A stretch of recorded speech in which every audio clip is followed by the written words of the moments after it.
नमस्कार दोस्तों, इस 10 मिनट के वीडियो की सबसे खास बात यह है कि इसमें इंग्लिश स्पीकिंग सीखने के लिए एक भी सेंटेंस आपको रटाया नहीं जाएगा, लेकिन फिर भी आप कुछ ऐसा सीखने वाले हो जो आपको बहुत अच्छी इंग्लिश स्पीकिंग सिखा देगा। दोस्तों, मैं आपको सबसे पहले अपना एक रियल लाइफ एक्सपीरियंस बताता हूँ। मैंने बचपन में एक इंग्लिश स्पीकिंग कोचिंग ज्वाइन करी थी और मैं बता सकता हूँ कि इसमें मुझे क्या सिखाया जाता था। उसमें सिर्फ रटना सिखाया जाता था। हम लोगों को डेली 10 सेंटेंस रटना पड़ता था और उन 10 सेंटेंस को रट करके हम एक रूम में बैठ करके उनको फिर बोल बोल करके प्रैक्टिस करते थे। लेकिन मुझे काफी लंबे टाइम के बाद में समझ में आया कि जिस बंदे से, जिस कोचिंग से मैं इंग्लिश स्पीकिंग सीख रहा हूँ, उसको सिर्फ पैसे लेने से मतलब है। वो पैसे लेता है, अपना कोर्स खत्म करवाता है और उसके बाद आप पे है कि आप उसको कैसे प्रैक्टिस में लेते हो, क्योंकि ये उसका बिजनेस था। हालांकि बहुत सारी अच्छी कोचिंग्स भी होती है। मैंने काफी लंबे टाइम के बाद में ये समझा कि एक ऐसा तरीका है जिससे कोई भी बंदा घर पर बैठकर एकदम फ्री में बिना कोई 1 रुपया दिए इंग्लिश स्पीकिंग सीख सकता है, वो भी एकदम हाई लेवल की। दोस्तों, आपको लाइफ में कितनी बार ऐसा फील होता है कि यार मेरे पास नॉलेज अच्छा है, मेरी पढ़ाई में मार्क्स भी अच्छे आते हैं, मैं ठीक ठाक दिखता भी हूँ, लेकिन इस इंग्लिश की वजह से मैं आगे नहीं बढ़ पाता, या इंटरव्यू में पास नहीं हो पाता, या लोगों को इंप्रेस नहीं कर पाता। देखो, आपको जॉब चाहिए, आपको इंग्लिश में कन्वर्सेशन सीखना है, या आप लोगों को अपनी इंग्लिश स्पीकिंग से इंप्रेस करना चाहते हो, आपका इंग्लिश स्पीकिंग सीखने का जो भी रीजन है, उस रीजन की खातिर मैं आप लोगों से विनती करता हूँ कि आप इस वीडियो की एक भी लाइन मिस मत करना, क्योंकि मैंने बहुत सोच समझ के इस वीडियो में एक एक लाइन बोली है और इसको बनाने में काफी ज्यादा टाइम भी लगाया है, ताकि मैं आपको दुनिया भर की बातों की बजाय कोई ऐसा रामबाण तरीका बता दूं जिससे आप इंग्लिश स्पीकिंग के बादशाह बन जाओ। और गुड न्यूज है कि यस, इस वीडियो में इंग्लिश स्पीकिंग सीखने का रूट पॉइंट बताया गया है, यानी अंग्रेजी सीखने की जड़ है वो। उसको जाने बिना आप कभी भी अच्छी अंग्रेजी बोलना नहीं सीख सकते। तो देखो, जब आप पैदा हुए थे तब आप कोई सी भी लैंग्वेज नहीं जानते थे और तब आपका दिमाग भी आज के जितना काम नहीं करता था। लेकिन जैसे ही आप 3-4 साल के हुए, आपने अपने परिवार की तरह बोलना सीख लिया कि आपको क्या खाना है, कौन सा खिलौना चाहिए, क्या प्रॉब्लम है।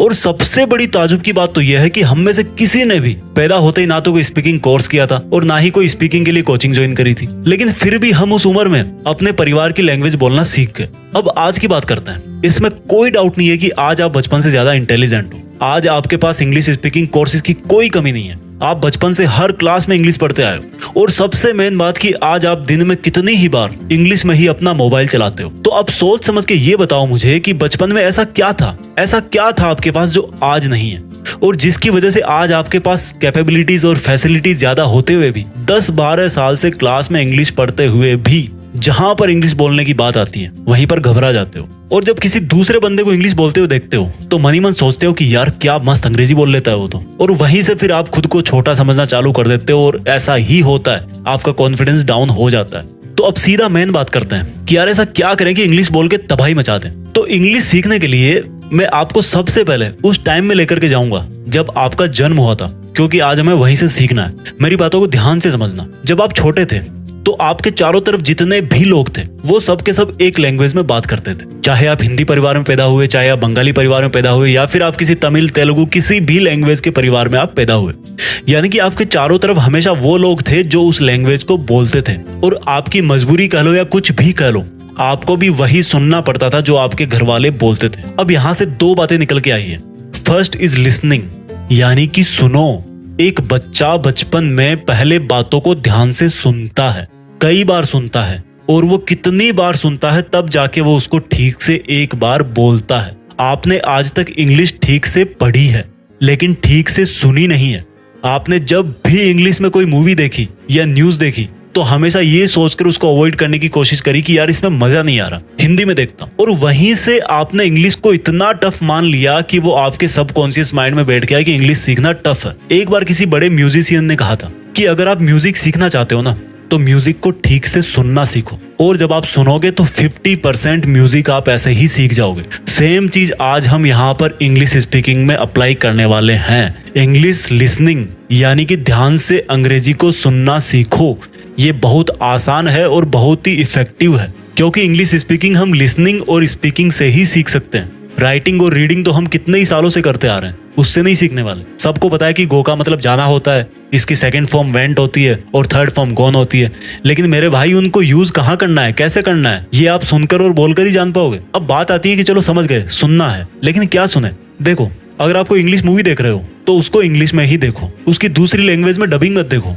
अगर आपको समझ में नहीं आ रही तो उसके सबटाइटल्स को ऑन करके देखो और फिर सुनो कि वो कैसे बोल रहा है, कौन से वर्ड पर कितना जोर दे रहा है, कौन से वर्ड को कितना प्यार से बोल रहा है। इसके अलावा आप इंग्लिश सॉन्ग्स को स्क्रीन पर लिरिक्स के साथ में सुनो। यूट्यूब पर बहुत सारी वीडियोस मिल जाएंगे आपको। इंग्लिश में ही न्यूज सुनो और देखो, आपको वर्ड्स को या लाइंस को रटना नहीं है, बल्कि उनका प्रोनाउंसिएशन कैसे करते हैं, किस उच्चारण के साथ उनको बोलते हैं, किस फीलिंग के साथ उनको बोलते हैं, वो सुन करके सीखना है और दिमाग में बिठाना है, समझना है। पहली चीज क्लियर हो गई, यानी कि स्पीकिंग सीखने से पहले लिसनिंग सीखना बहुत जरूरी है। अब दूसरी चीज के लिए वापस चलते हैं आपके बचपन में। जब आपको कोई बोलता था कि बेटा देखो ये शेर है, अब ये बकरी को खा जाएगा, तो आप अपने दिमाग में सोचते थे कि अच्छा ये शेर है, ये बकरी को अब खा जाएगा। तो देखो, आपने उसी लैंग्वेज में सोचा और समझा। कभी ऐसा हुआ कि आपने बचपन में हिंदी में सुना, तमिल में सोचा और फिर फारसी में बोलने की कोशिश करी हो? नहीं होता ना। जिसमें आप सुनते हो उसी में सोचते हो और जिसमें सोचते हो उसी में बोलते हो। पर इंग्लिश सीखने में हम गलती क्या करते हैं कि जो लाइन हम सुनते हैं उसको हम अपने माइंड में हिंदी में ट्रांसलेट करते हैं और फिर समझते हैं, और जब बोलने की जरूरत पड़ती है तब भी सेम हम पहले हिंदी में सोचते हैं, उसमें ग्रामर, थर्ड फॉर्म, प्रीपोजिशन लगाते हैं और तब फिर उसको बोलने की कोशिश करते हैं। अगर आपने सही बोल भी दिया तो वो वाली फील नहीं आएगी, ऐसा लगेगा कि यार रटा हुआ है, या हो सकता है टाइम भी आपको बहुत लग जाए। यानी कि दूसरा जो पॉइंट है वो ये है कि थिंक इन इंग्लिश, अंग्रेजी में ही सोचो। जिस तरह से आप अभी मेरी आवाज सुनकर के हिंदी में ही समझ रहे हो, उसी तरह से इंग्लिश को भी सुनकर के इंग्लिश में ही समझना है। धीरे धीरे प्रैक्टिस करो, हो जाएगी। तो अभी तक आपने दो चीज सीख ली, यानी कि पहली है लिसनिंग, अंग्रेजी में सुनो, दूसरी है थिंक इन इंग्लिश, इंग्लिश में ही सोचो।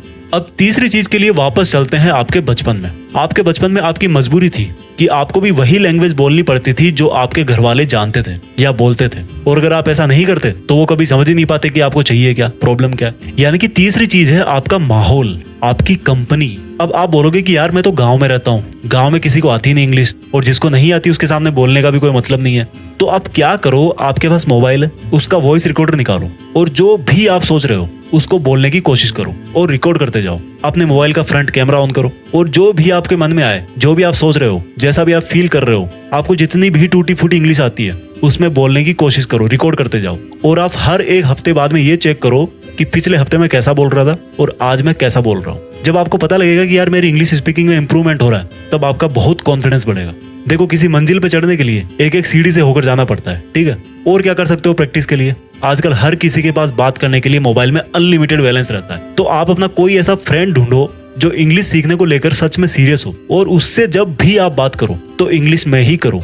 आपको जैसी भी आती है, जितनी भी आती है, आप वही बोलो। और जब बात खत्म हो जाए तो उस लाइन को पहचानो जो आपने रॉन्ग बोली हो, और फिर अगली बार उसको सुधारना है। यानी कि किसी भी तरह से आपको अगर हो सके तो डेली कम से कम 1 घंटा तब तक प्रैक्टिस जरूर करनी चाहिए, जब तक आपको नहीं लगे कि आपका कॉन्फिडेंस बढ़ गया है। और जब आपको लगने लगे कि अब मैं ठीक बोलने लगा हूं, तो उस प्रैक्टिस ड्यूरेशन को फिर कम कर सकते हो। जब आप ठीक ठाक बोलने लगो तो अपने इस लेवल को और ऊपर करना है। यानी कि जैसे कभी आपके पास किसी कंपनी का कॉल आ गया मोबाइल पे, या आप बैंक में गए किसी काम से, तो वहां पर आप हिंदी के साथ में इंग्लिश को भी मिक्स करने की कोशिश करो। एग्जाम्पल दे रहा हूँ, बहुत बार जरूरत पड़ती है अपने को, रटना मत लेकिन इस लाइन को। जैसे मान लो आपको किसी अनजान से पेन मांगना पड़ गया, होता ना ऐसा बहुत बार, तो क्या बोलोगे? एक तरीका तो ये कि भैया थोड़ा पेन चाहिए था, और एक तरीका ये कि excuse me, can I have your pen for a minute, थोड़ा सा लिखना था।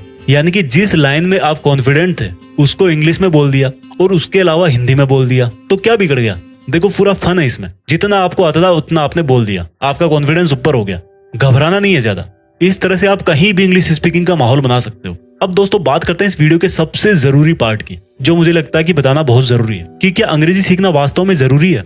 देखो दोस्तों, कोई भी लैंग्वेज का पर्पस सिर्फ और सिर्फ दूसरों की थॉट्स को समझने और खुद की थॉट्स को दूसरों को समझाने के लिए होता है।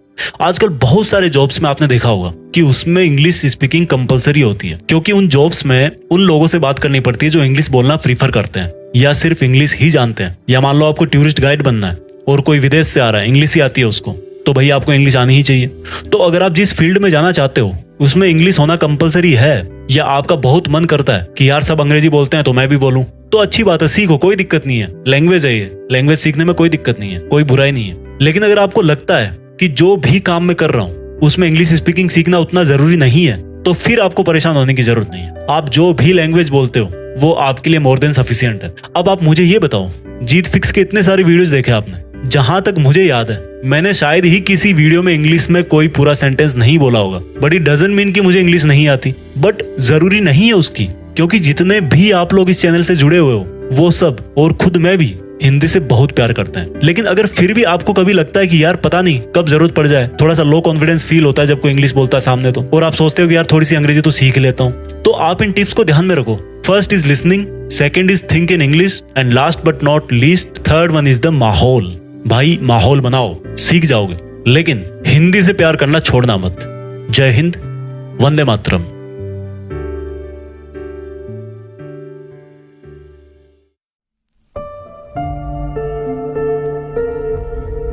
जीत फिक्स।